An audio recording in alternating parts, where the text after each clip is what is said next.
उसके लिए वो चाहते हैं कि भारत और पाकिस्तान के बीच जो तनाव है वो ख़त्म हो। देखिए, भारत की नीति तो एक है।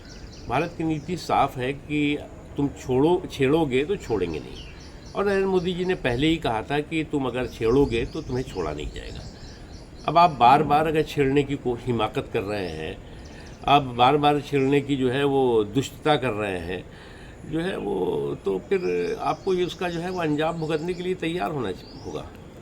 पाकिस्तानी प्रधानमंत्री ने भी चैलेंज किया सिंदूर को, जो आविष्कार करने वालों को कहा, तो इस हमले को लेकर कहा है, जो इसको क्या कहेंगे? देखिए, मैं मानता हूँ कि आज पूरा देश, और न केवल पूरा देश बल्कि पूरी दुनिया में जो देश भी और जो भी लोग आतंकवाद की इस जुल्म और जुर्म से प्रभावित हैं, वो सब लोग इस बात को चाहते हैं कि जो ये धर्म युद्ध शुरू हुआ है, ये जो है इसका निर्णायक जो है अंत होना चाहिए। और उन आतंकवादियों के आकाओं का जो है, और जिन्होंने जिस तरह से जो है इन आतंकवादियों को पाला पोसा है, इनको जो है वो संरक्षण दिया है, संवर्धन किया है उनका, उसका सफाया होना चाहिए। और इस आतंकवाद की फैक्ट्री और टेरिटरी के टुकड़े टुकड़े होना मानवता के हित में है।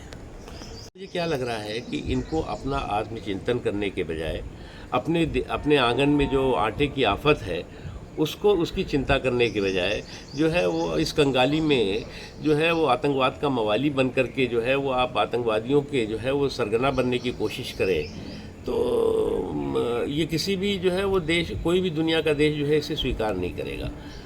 और आपके देश में दिक्कत क्या है कि आतंकवाद को जो है वो आपने एक राष्ट्रीय उद्योग बना दिया है, और आतंकवादी दरिंदों को जो है वो राष्ट्रीय पशु बना लिया है, जिनका संरक्षण करना, जिनको जो है सुरक्षा करना आपने जो है वो राष्ट्रीय कर्तव्य अपना समझ लिया है। तो इस तरह की जो आतंक की टेरिटरी है उसके टुकड़े टुकड़े होना जो है वो पूरी दुनिया के हित में है। तो हम लोग बस को क्या कहेंगे? देखिए, पूरा देश एक स्वर से कह रहा था कि गांडी उठाओ है अर्जुन, धर्म युद्ध की घोष करो। और जिन दहशतगर्दों ने, जिन दरिंदों ने बहनों का सुहाग उजाड़ा है, आज उनकी सल्तनत उजड़ रही है, उनका साम्राज्य उजड़ रहा है। और जो आतंकवाद और आतंकवाद के आका हैं, उनको जो दंड मिल रहा है, वो उस दंड से उनकी जो दहशत है वो साफ दिखाई पड़ रही है। आज जो है वो पाकिस्तान आतंकवाद की एक ऐसी फैक्ट्री बन गया है, एक ऐसी टेरिटरी बन गया है जिसके टुकड़े टुकड़े होना मानवता के हित में भी है और किसी भी मुल्क के हित में है। क्योंकि जो आज आतंकवाद है वो केवल मेरे मुल्क की प्रॉब्लम नहीं है, बल्कि संपूर्ण मानवता की प्रॉब्लम है। और जो लोग आतंकवाद को की उपज को जो है वो अपना राष्ट्रीय उद्योग बनाकर बैठे हुए थे, आज उस देश में क्या है, उस आतंक के आंगन में जो है वो आटे की आफत दिखाई पड़ रही है। और इस कंगाली में भी पाकिस्तान अगर आतंकवाद का मवाली बना हुआ है, तो वो इस बात का प्रमाण है, इस बात का प्रतीक है कि जिन आतंकवादियों को तुमने पाला पोसा, जिन आतंकवादियों को तुमने संरक्षण किया, जिन आतंकवादियों का तुमने संवर्धन किया, आज वो पूरे विश्व की शांति के लिए, पूरी मानवता के लिए और तमाम मुल्कों के लिए चुनौती बने हुए हैं। इसलिए जो आतंकवादियों के जुल्म जुर्म को ज़मींदोज़ करना मानवता का भी कर्तव्य है और एक धर्म युद्ध है। और मैं मानता हूँ कि इस जो बहनों का और बच्चियों का सुहाग उजाड़ा है, उनको जो है उनका भाई नरेंद्र मोदी जो है उनकी सल्तनत को उजाड़ रहा है।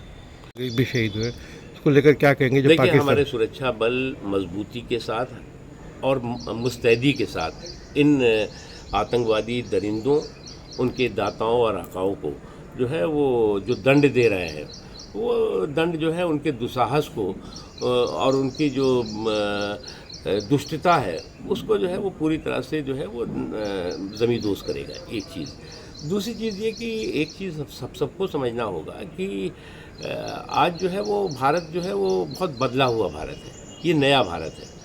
और वो भारत है जो अगर आप जो है वो इस तरह के जुल्म और जुर्म की जल्लादी ज़मींदारी करोगे तो वो ज़मींदोज़ करेगा उसको। सर, आज सर्वदलीय बैठक भी बुलाई है, तो क्या विपक्ष को जिस तरह से इसमें सब एकजुट मानते हैं? इस तरह की कोई देखिए, पूरा देश एकजुट है। और हमारे देश की ये खूबसूरती है कि जब भी देश पर जो है वो इस तरह के दुश्मनों का जो है वो किसी तरह का भी प्रहार होता है, किसी भी तरह का जो है वो चुनौती होती है तो पूरा देश एक स्वर में एक साथ खड़ा होता है। और आपने देखा होगा कश्मीर से लेकर कन्याकुमारी तक, कच्छ से लेकर कटक तक, हर कोना, हर संप्रदाय जो है वो इस लड़ाई में एकजुट होकर के एक स्वर से खड़ा हुआ। हाँ, लेकिन एक चीज़ मैं कहना चाहूँगा कि सोशल मीडिया पर कुछ एंटी सोशल एक्टिविटी कुछ लोग कर रहे हैं, उनको हम बिना मांगी सलाह ये देंगे कि भैया हमारी लड़ाई इन देशद्रोही दहशतगर्द दरिंदों से है, हमारे देश प्रेमी बाशिंदों से नहीं है। आप देशद्रोही दरिंदों से लड़िए, लेकिन देश प्रेमी बाशिंदों के साथ मत भिड़िए। और ये इस तरह की अगर जो लोग भी हरकतें कर रहे हैं सोशल मीडिया या कहीं पर भी, तो वो मैं कह सकता हूँ कि वो पाकिस्तान के प्रॉक्सी पार्टनर की भूमिका निभा रहे हैं, उन्हें बाज आना चाहिए इससे।